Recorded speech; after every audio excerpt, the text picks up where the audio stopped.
Hi guys, welcome to my channel, All Things Keto Red. What I'm going to be doing today, I want to color my hair. I'm going to be using Creme of Nature's Honey Ginger Blonde Exotic Color Shine. So sit back, relax, go get your wine, do what you need to do, and come on back and color my hair with me.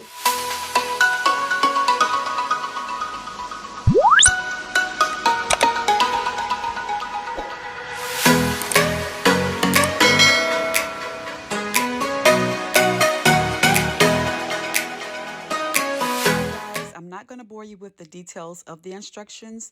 Here, all I'm doing is I'm mixing the High Lift Booster blending powder as well as the cream color hair gel. I've posted pictures in between the videos so that you guys can see what I mixed together. So while I'm doing this, let me tell y'all why I named my hair Miss Creme. So I recently did the big chop, and the reason I did the big chop was because I recently cut my hair down into a shorter bob. And when I did, I allowed the my stylist to run some perm around the edges of my hair, and I was cool with that. You know, I'd been natural for 9 years, and I was cool with that. When I went back, I had been working out and stuff, and I was like, you know, I'm enjoying this cut. I do kind of wish it was straighter, you know, blah, blah, blah. Conversation went on. Next thing you know, I'm permed. I'm relaxed all over. So I felt like I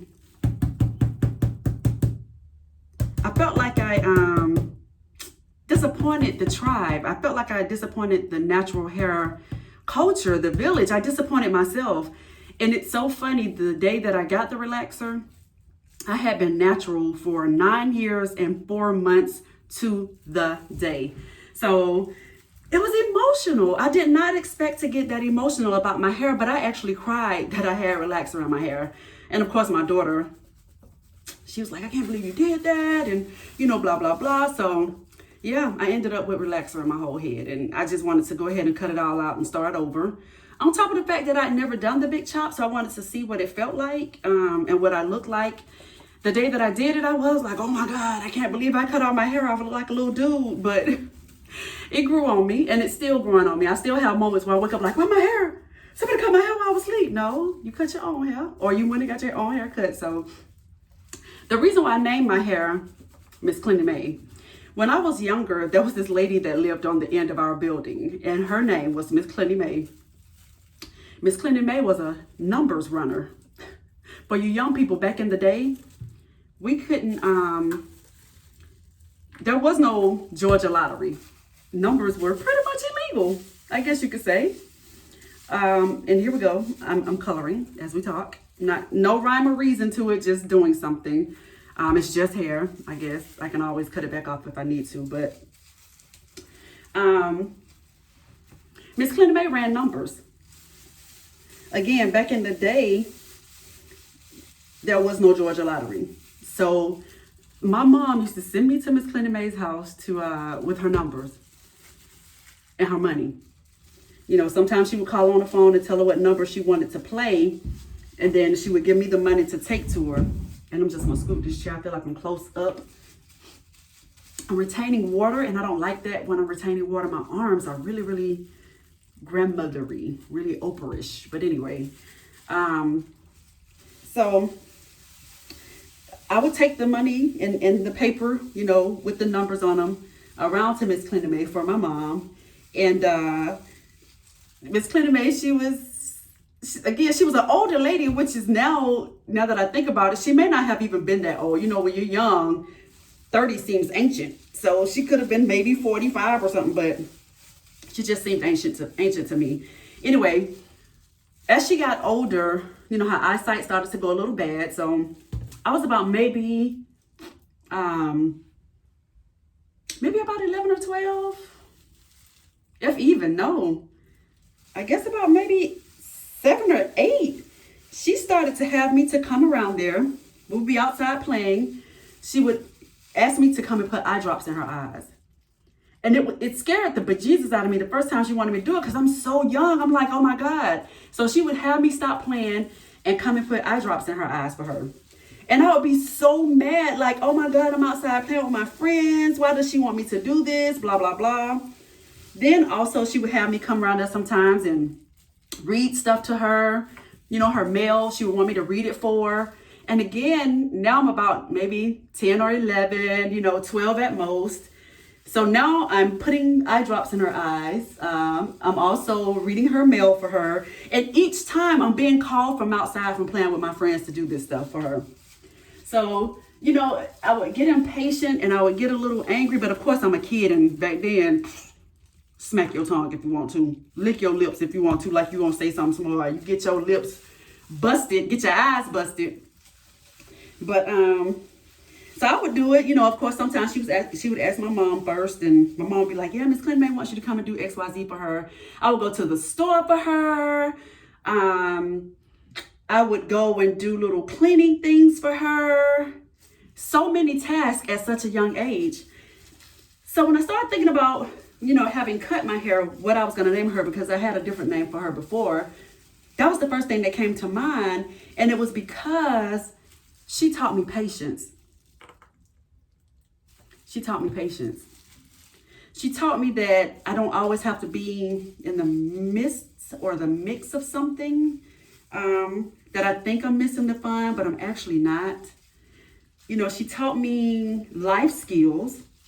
Her and my mom, of course. My mom had been sending me downtown to Bell South here in Atlanta to pay bills for her since I could remember.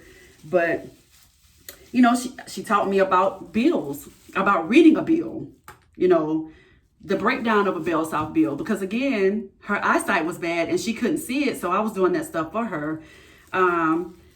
Just even putting the drops in her eyes, that was a fear that I had. And I faced that fear whenever I did that for her. So I was just sitting and I was just thinking about the ladies or the women in my life who made such an impact. And at the time, I didn't even realize it was an impact. It was an impact. I was a kid and I just wanted to have fun. In the building that we lived in, I grew up in the projects. There were about 8 doors. Let me see, 2, 4, 6, 2, 4, 6, 8, 10. There was about 10 apartments in the building. And each apartment was occupied by, of course, women, because men couldn't live in the projects, but, mostly single moms. But the women in my building, you would have never known that we lived in the projects. Honestly, I didn't understand that I lived in the projects until I was about maybe 13 or 14. And I was born and raised there. And I say that because the women were so classy. The women took care of the kids. My mom has always worked. My mom still works outside of the home. So the building was our village. And every woman in that building taught me something about class, about patience. The lady that lived right next door to us, Miss Dula, was like a second mom. And she would have me to come over and scratch her head for her sometimes. And once again, I wanted to play with my friends. I wanted to do hood rat stuff with my friends. But she would have me to come over and do different things for her too. Because her daughter was older and gone pretty much. And she had a son. And it was like I was her second daughter. And then we had Miss Mildred, who was my best male friend growing up, Tony's mom. Very classy. Always taught me something. Always somebody to look up to, and they partied. Don't get me wrong. They did party. My mom never partied. I've never seen my mom. I did see my mom drink a cooler one time, a wine cooler, and she was so drunk that it made no sense. So I don't count that.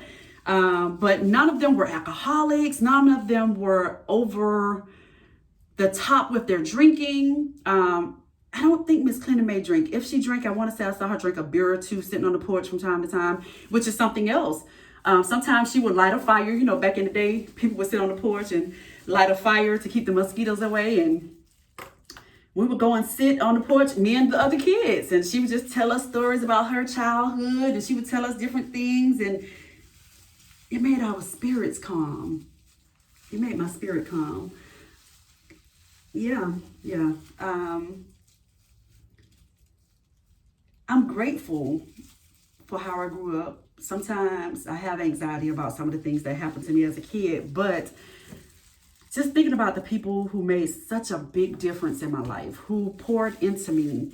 You know, it makes you not want to take any life experience for granted, because we do sometimes. Sometimes we take things for granted and we don't know why these things are happening. We don't know why these people are being brought into our lives, but it's all for good reason. And it may be years. I'm 49, you know. And I had this epiphany probably 3 days before my birthday that just passed, before me turning 49, that these women really were instrumental in my life, and especially Miss Creme. So again, I named my hair after her because my hair taught me a lot of patience. Growing it out over those 9 years, I cut it a couple of times throughout the 9 years, and most of the times I would only press it out twice a year. I would press it out in December for Christmas and New Year's coming in, and for the New Year coming in, and I would press it out for my birthday. And that was always just to get it clipped, and to see what my length was like. And relaxing my hair, again, it felt like I was not being true to myself. I wasn't being true to my culture. I wasn't being true to, and I'm gonna look in my mirror over here to make sure I ain't being true to cutting my hair falling out. But I just felt like I wasn't being true to who I'd grown to be. You know, my hair is a part of my spiritual journey. My hair is a part of so many things that make Keita Red who she is. So yeah, I just wanted to tell you guys why I named my hair Miss Creme. I am going to finish running this through, and I'll come back with the results. Oh, let me tell y'all what it says. I ain't gonna try to put my glasses on with this stuff in my hand, but set timer and wait after completing the application to, I'm so horrible, process for 10 minutes. It says 10 minutes. All right, here we are. We're back. Houston, we have color. It's not as light as I wanted it to be, but it's not too bad. I think I can work with this. Hi guys, so I'm back with the full finished look. I'm going to show you guys how my hair turned out once I added my own little products and stuff to it. So what I did was this morning when I jumped in the shower, I did a co-wash with the with just a regular conditioner, something that I keep in the shower for my hair. And when I was done, I used this as a leave-in conditioner. This is something that I found at Ross or TJ Maxx or Marshall's. Let me see. I think I found it at Ross. Yeah, this came from Ross. It was only $7.99. It has coconut, avocado, jojoba oils in it. I thought it had grapeseed oil in it because my hair loves grapeseed oil, but anytime I can find a good conditioner or shampoo or whatever at TJ Maxx and Marshall, I go ahead and get it, and I keep it on hand because if nothing else, they are good for leave-ins and stuff. I followed up with this Creme of Nature. This right here is what I use to, this is what I use to really get my curls in there. And then I just, well, in between the Creme of Nature and this, I did put some olive oil on it, just some regular olive oil out of the kitchen. And after I used this, I followed up with my favorite gel, which is Eco Styler, the green one. I have been using this since I went natural in 2010. So, you know, that really always makes your curls pop even more. Oh, don't want that to waste. So I just wanted to let you guys see the finished product.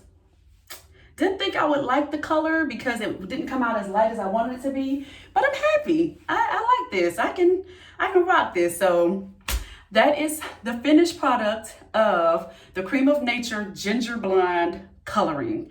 Be sure to like, subscribe, share, comment down below, and make sure that you hit the alert button so that you will be alerted anytime I post a video. Thank you for watching All Things Keita Red. See you next time. Bye.